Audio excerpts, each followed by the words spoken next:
गुरुवार को केंद्र सरकार ने केंद्रीय कर्मचारियों को बहुत बड़ा तोहफा दिया है।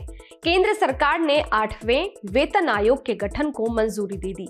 आयोग की सिफारिशें 2026 से लागू होंगी। ये जानकारी कैबिनेट बैठक के बाद केंद्रीय मंत्री अश्विनी वैष्णव ने दी। उन्होंने कहा, 7वां वेतन आयोग 2016 में लागू हुआ था।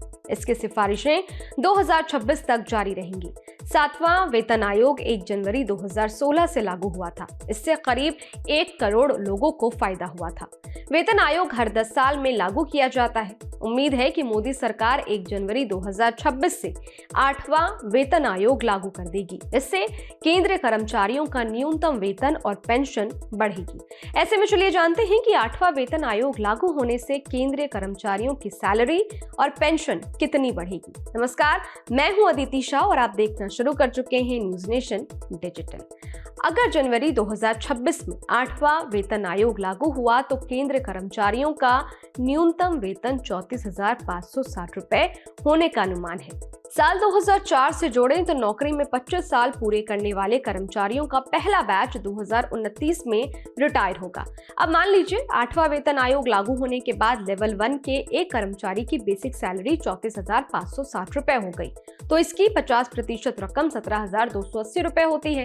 इस हिसाब से कर्मचारी को 17,280 रुपए प्लस डीआर की धनराशि पेंशन के तौर पर मिलेगी। हालांकि ये रेयर केस में ही होगा कि कोई कर्मचारी लेवल 1 पर नौकरी ज्वाइन करने के बाद रिटायरमेंट तक उसी लेवल पर रहे। प्रमोशन और दूसरी चीजें समय समय पर इस लेवल में बढ़ोतरी करती रहती है, इसलिए कर्मचारियों को इससे कहीं ज्यादा धनराशि पेंशन के रूप में मिलेगी। वहीं लेवल 18 के कर्मचारियों की बेसिक सैलरी 4,80,000 रुपए होगी। इसका 50% कुल 2,40,000 रुपए प्लस डीआर की धनराशि पेंशन के तौर पर मिलेगी। बता दें कि केंद्र सरकार हर 10 साल में नया वेतन आयोग लाती है। अभी 7वां वेतन आयोग चल रहा है। इसका कार्यकाल 31 दिसंबर 2025 को खत्म होगा। साल 2026 से 8वां वेतन आयोग लागू हो जाएगा। 8वें वेतन आयोग का वेतन मैट्रिक्स 1.92 के फिटमेंट फैक्टर का इस्तेमाल करके तैयार किया जाएगा। इसे ऐसे समझिए, केंद्र सरकार के कर्मचारियों की सैलरी के 18 लेवल हैं। लेवल 1 कर्मचारियों की बेसिक सैलरी 1,800 रुपए, ग्रेड पे के साथ 18,000 रुपए है। इसे 8वें वेतन आयोग के तहत बढ़ाकर 34,560 रुपए किया जा सकता है। इसी तरह केंद्र सरकार में कैबिनेट सचिव स्तर के अधिकारियों को लेवल 18 के तहत अधिकतम 2.5 लाख रुपए की बेसिक सैलरी मिलती है। ये बढ़ाकर तकरीबन 4,80,000 रुपए हो सकती है। एक मल्टीप्लायर टूल है जिससे केंद्र सरकार के कर्मचारियों के रिवाइज वेतन को कैलकुलेट किया जाता है। मतलब पुराने वेतन से रिवाइज या बढ़ा हुआ वेतन कितना ज्यादा होगा, बेसिक सैलरी में फिटमेंट फैक्टर से गुना करके निकाला जा सकता है।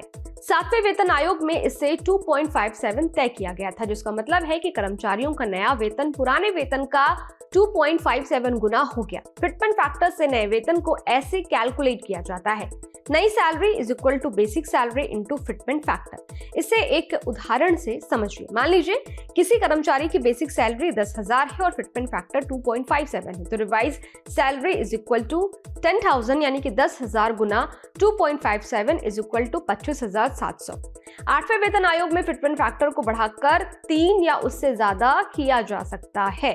अगर इसे 3.0 यानी कि 3 किया जाता है तो कर्मचारियों की बेसिक सैलरी लगभग 43% बढ़ जाएगी।